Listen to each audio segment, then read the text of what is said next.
Habang nagmi-meeting kami dito sa bahay, eto na naman, wrong timing si Antoinette at saka si Wamos.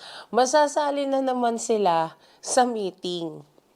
Aso. Tangina na, abutan nyo naman kami nag-meeting. Tangina nyo, halika kayo dito, sige! Naabutan nyo naman kami, nagbubunga nga ako dito! Kaya mo si Party Ito na, sige, umupo ka dyan, umupo ka dyan. Umupo ka dyan. Umupo kayo dyan. Umupo muna kayo dyan. Tonet, umupo ka muna. Sige, doon ka kay Tony, doon ka, sige. Pero wala lang camera, pero may CCTV. May CCTV. Ginawa natin tong time na to na magkasama tayo sa bahay, kaya nga natutulog si Kiana, di ba? Nagkikita kayo araw-araw, hindi ba? Ano bang kailangan? Maya't maya kita, talagang ano? Ano, gusto nyo, bigyan namin kayo ng isang oras araw-araw, pero hindi kayo magkasama sa bahay. Oh, yun naman pala eh. Ano sinasabi yung time? Mga Marie, nag-explain naman po ako sa kanya na, sabi ko, bakit naman dati kaya mo naman na hindi naman tayo magkasama, tapos mas nasi-cherish mo yung moment na i-cherish mo.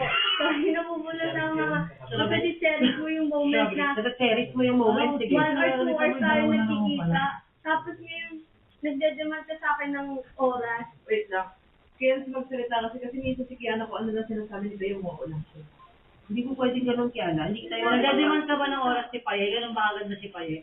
Baka Kaya na. kasi ito ng oras. Bigyan niyo Magano lang ka kami na? ng bahay. Ano ka ba naman? Ang sinasabi niyang oras, baka ganon. Bumili lang orasan na ano. Anong nga? Umingi ka ba, nagdademand ka ba ng oras ni Paye? Ba't umiiyak ka kaya na? Bakit Ano nga? bang oras yung gusto mo? Oras, met maya? Ano nga? Iyak na naman si Tonet, tinan niyo. Diba? Hindi. Bakit nga? Ano nga oras? Anong dinademand mong oras sa kanya? Nakakakabanan. Alam ko makikibisita lang kami uli ah. Kaya nga eh. Kada pupunta kayo na, puta kayo na, sa meeting, ano nga? Ba't ba naging topic natin yung oras na kailangan ni Kiana sa kanya? Eh, normal lang naman yun.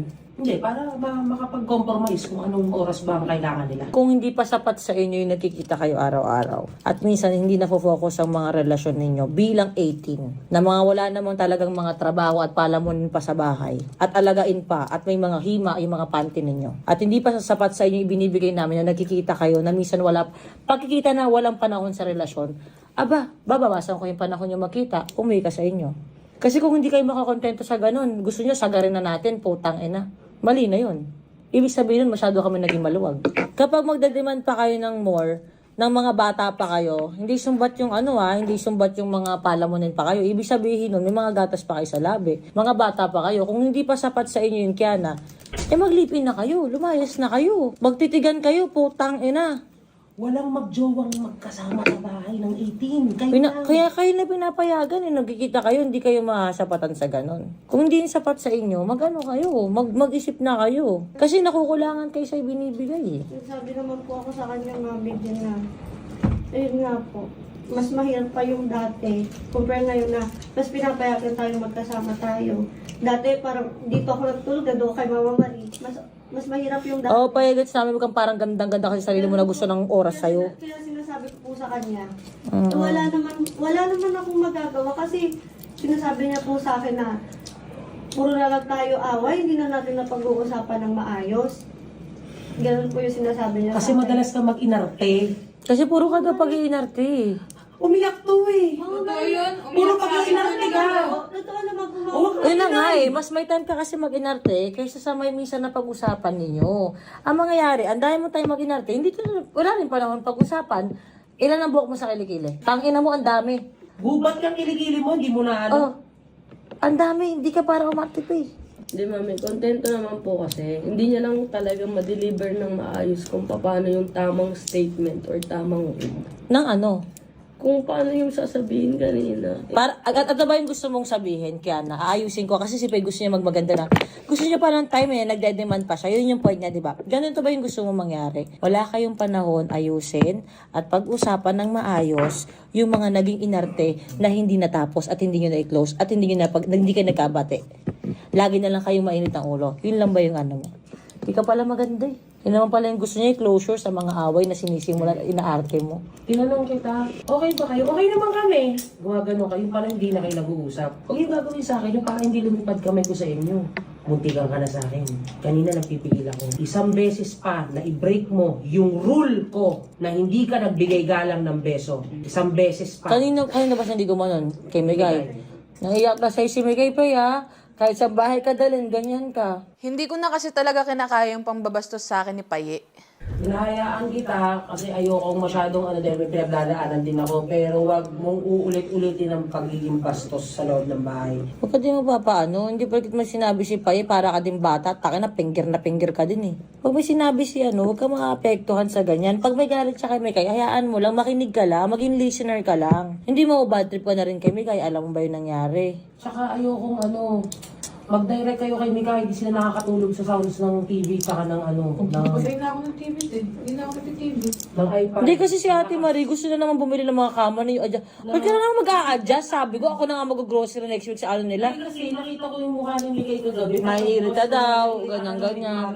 Hindi, si Paye, likot mo siya. Anong ginagawa mo? Tumatambli ka ba? Nag-bending ka ba sa double deck? Ano bang ginagawa mo? Gabi ko alam. Magulat ka. Eh, yan na kasi yung problema kasi dapat tulog na rin siya sa taas. Ang ginawa nga kasi niya, bumaba siya. Doon ako nagalit kay Payi kagabi. Bakit ba kasi bumaba ka pa? Ba't ba nagsa-sad girl ka? Mag-isa siya sa sala. Sabihin mo kasi yung dahilan kung bakit. Bumaba rin po kasi ba pinag-usapan ko po sila Mama Marie. Saka yung kagabi nga po, yung bad trip po si Ate Mikay. Hindi ko pa alam basta nag-ayos po siya nun, tapos parang feeling ko nagdadabog po siya. So bumaba po muna ako kasi nga po ayoko pong mahawa po sa... Sinabi ba niya sa'yo na bad trip siya sa'yo? Hindi po. Sinabi ba niya galit siya sa'yo? O huwag ka mag-assume, hindi naman lahat ng dahilan umiikot sa'yo, Faye. Ang tawag dyan, troublemaker. Issue maker ang tawag dyan. Feeling sad girl to. Gusto mo lang ng attention ng sinasabi mo lagi, may resting bitch face to na hindi mo mawari kung galit ba o hindi. Oh my God, coming from you? Yung mukha mo. Coming from you? Yung mukha mo, grabe kaya mo. Hindi ka namin mawari kung lagi ka lang...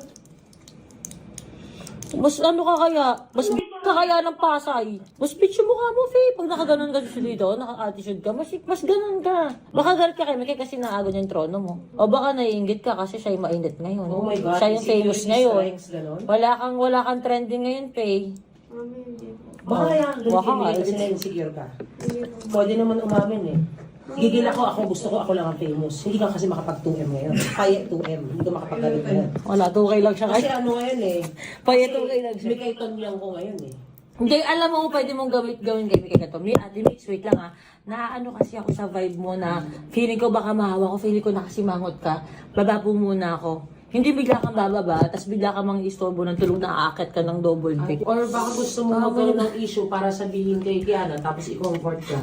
Mama Marie, hindi po. Kasi gano'n yung lumalabas eh. Hindi, yung sinasabi niyo lang din po ng mga rekta, Mama Marie. May mga times din po kasi na may ina-open sa akin si Kiana, katulad ng kanina po na nabadtrip po si Ate Mikay. Sana din po si Ate Mikay po, rektahin na lang din po ako. Paano ka direktahin? Eh, binabastos mo ako. Kasi kanina ko nirekta kita, di ba? Kung anong magagawa ko, sila iiyak talaga ako sa'yo. Minsan din kasi kailangan ko i-contain yung sarili ko kasi minsan out of control siya. Alam mo yung contain. Di mo alam. Ngayon lang alam mo. Tangina, di mo alam i-contain. If ever man po na kung kaya ni Ate Mikay, irekta niyo na lang din po sa akin. This is the first time na hindi kita nirekta. Hindi, Pagbibigay yun sa'yo. Pagbibigay yun sa'yo. Alam mo pa hindi ibig sabihin na pinagsasabihan ka na magrekta ka. Eh siya nga din, hindi siya nagrekta sa akin. Irekta niya rin sa akin. Hindi ganun yun. Faye, tinuturuan ka na yung na matuto ka magrekta. Si Mikay, sinasabi niya, hindi niya na kinaya magrekta kasi nga bastos ka. Faye, kahit sa kang ilagay na bahay, di putang ina mo, bastos ka. Lahat ng tao sa labas, ang bait naman ni May eh. Putang ina nyo, isama nyo sa inyo na malaman ninyo. Kung ano ka demonyo, ang putang ina. Kahit saan ko ilagay si Paye, gumagawa talaga siya ng pailalim na isusuka siya ng taong kasama niya.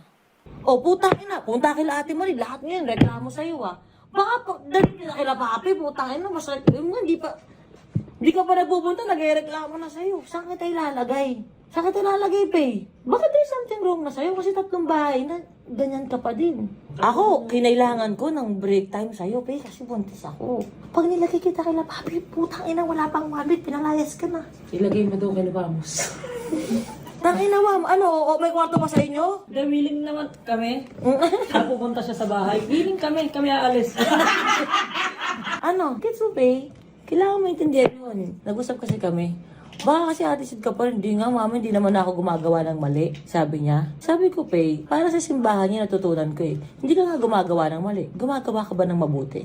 Sabi niya, wala na po akong ginagawa mali sa ate ko. Kasi iniiwasan mo lang. Para hindi ka makagawa ng mali, pero may ginawa ka bang mabuti sa tao? Kasi ang tao sa'yo dito sa Toro family, maraming ginagawa mabuti sa'yo. Ikaw ba? Nagpunta ka sa bahay ng ate mo. Tay, wait nga, tutulungan na kita, linisin ko lang yung kwarto mo. Yun, mabuti yun. Kawang-gawa, ginawa mo ba sa ate mo?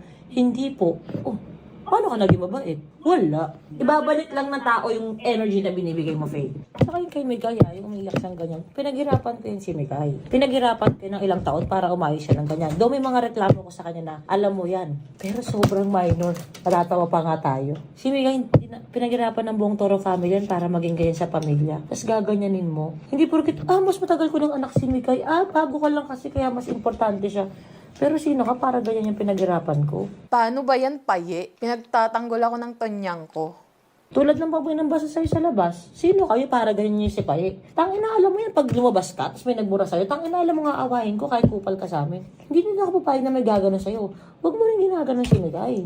Baka nakakalimutan mo, putang ina. Wala kang daddy, utong lang.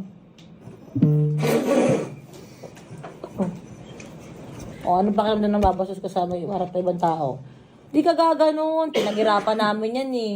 Pinakisamahan namin. Dami namin tiniis dyan eh. Ngayong kami, gaganyanin mo. Bakit? Bakit mo dadaan-daanan? Sino ka? Kahit hindi Toro family, kahit hindi namin siya, sino ka para mangganon ng ibang tao? Kailangan ka pa niyang bigyan ng iPhone para respetuhin mo? Ano kailangan gawin niya para sa'yo? Para Para irespeto mo siya? Ang tao din siya. Paye, anak din siya ng Diyos. Kailangan na irespeto mo din. Bakit ganun ka? Sa akin nga, ganyan ka din eh. Pero ang lala mo naman kay Mikay, huwag ganun. Kaya di ba sabi ko sa'yo, paalang sa lupa? Huwag kang manggaganda, dandaan mo kasi kagigising ko lang po, hindi ko talaga naisip. Tagal mo ng dahilan yan, Paye. Promise, ang tagal mo ng dahilan yan.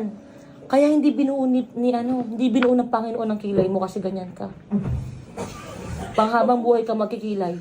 Mabubugan na ako sa tubig. Totoo. Hindi lahat binigay sa'yo ni Lord. Totoo. Kasi hanggang dito pa nga lang kilay mo, angas mo na eh. Pinapatawa ko lang kayo, pero huwag kang ganun, huwag kang bastos, babe. Pinaghirapan namin yung tao. Hindi dapat ganun. Wala kang paghihirap dyan. Wala utang na loob si Mikay sa'yo kahit isa. Yung care niya sa'yo, pinaghirapan namin na magkaroon siya ng care sa family. Kasi ganyan din siya before.